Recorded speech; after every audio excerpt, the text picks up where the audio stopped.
গণতন্ত্র চিনি না আমি, জানি না গণতন্ত্র, গণতন্ত্র দেখিনি আমি, শুনেছি গণতন্ত্র।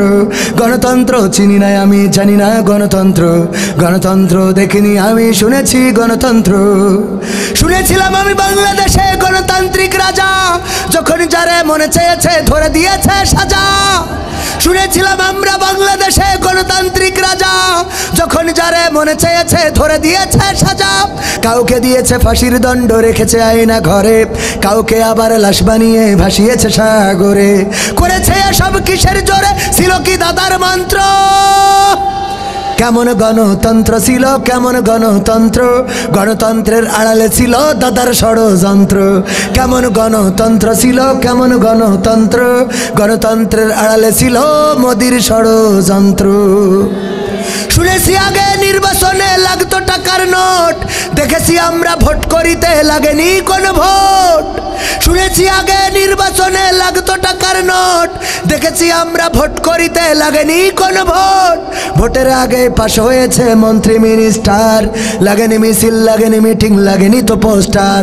ভোটের আগে পাশ হয়েছে মন্ত্রী মিনিস্টার, লাগেনি মিছিল, লাগেনি মিটিং, লাগেনি তো পোস্টার। নির্বাচন কমিশন ছিল ইন্ডিয়ান কোন যন্ত্র।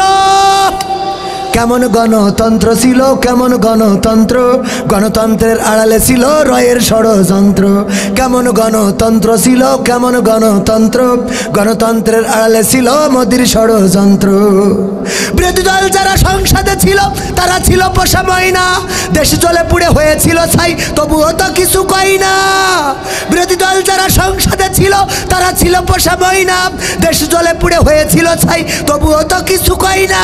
শাসনে ছিল না সততা নিষ্ঠা, বিচারের ছিল না মান, সংসদে বুঝি তাই শোনা যেত মমতাজের গান। শাসনে ছিল না সততা নিষ্ঠা, বিচারের ছিল না মান, সংসদে বুঝি তাই শোনা যেত মমতাজের গান। বিরোধী দল নাই, ওটা তো ছিল ডিজিটাল ষড়যন্ত্র। কেমন গণতন্ত্র ছিল, কেমন গণতন্ত্র, গণতন্ত্রের আড়ালে ছিল দাদার ষড়যন্ত্র। কেমন গণতন্ত্র ছিল, কেমন গণতন্ত্র, গণতন্ত্রের আড়ালে ছিল ইন্ডিয়ার ষড়যন্ত্র।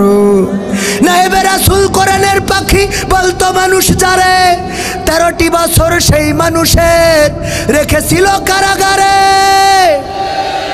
নায়েবে রাসূল কোরআনের পাখি বলতো মানুষ যারে, 13টি বছর সেই মানুষের রেখেছিল কারাগারে। দিনের কথা বলতে গেলেই করতো গ্রেফতার, ইসলামী বই কোরআন হাদিস করতো যে উদ্ধার। ইসলামের কথা বলতে গেলেই করতো গ্রেফতার, ইসলামী বই কোরআন হাদিস করতো যে উদ্ধার। ওসবে নাকি থাকতো লেখা নাশকতার মন্ত্র। কেমন গণতন্ত্র ছিল, কেমন গণতন্ত্র, গণতন্ত্রের আড়ালে ছিল দাদার ষড়যন্ত্র। ঠিক না ঠিক?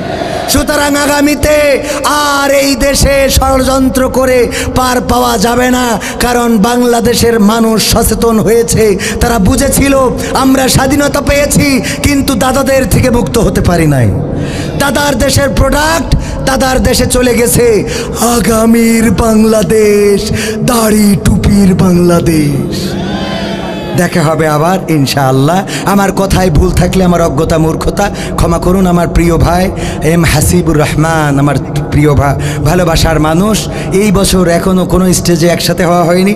আজ আবার মনে হয় গত বছরের আগের বছরও আমি আর ভাই ছিলাম একসাথেই এই স্টেজেই। আল্লাহ রাব্বুল আলামিন আমার ভাইকে হায়াতে তাইয়্যিবা নসিব করুন। যতটুকু সময় নিয়েছি বেয়াদবি করে ক্ষমা সুন্দর দৃষ্টিতে দেখার অনুরোধ করে নিঃস্বার্থ ক্ষমা চেয়ে বিদায় নিচ্ছি। আসসালামু আলাইকুম।